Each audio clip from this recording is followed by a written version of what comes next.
ថាខ្ញុំអត់អីទេសុខសប្បាយសូមថាបងប្អូនយើងនៅក្រោយក្តីបងប្អូនអស់គ្នាខ្ញុំសុខសប្បាយអត់អីទេសុខទុក្ខខ្ញុំធម្មតាទេហ្នឹងហើយបាត់ខ្ញុំមួយរយៈហ្នឹងគឺខ្ញុំរវល់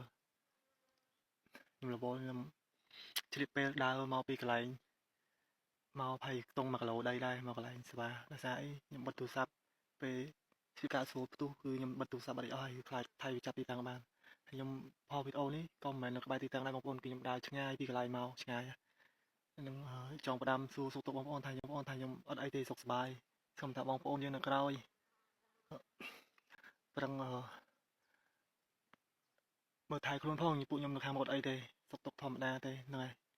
សូមថាបងប្អូនចេះស្រឡាញ់គ្នាអ្នកខាងក្រោយខ្ញុំខាងមុខអត់អីទេនេះគឺជាវរៈកងតបរបស់យើងនៅខាងទិសមុំ3បងប្អូនគ្នាខ្ញុំតាមដានគាត់យូរហើយឥឡូវគាត់បានផុសវីដេអូថ្ងៃហ្នឹងគាត់ខានផុសវីដេអូឡើងប្រហែលថ្ងៃហើយដោយសារយើងដឹងស្រាប់ហើយយើងមានរឿងអីខ្លះជួយ share ផងដើម្បីឲ្យបងប្អូនយើងបានមើលឃើញគាត់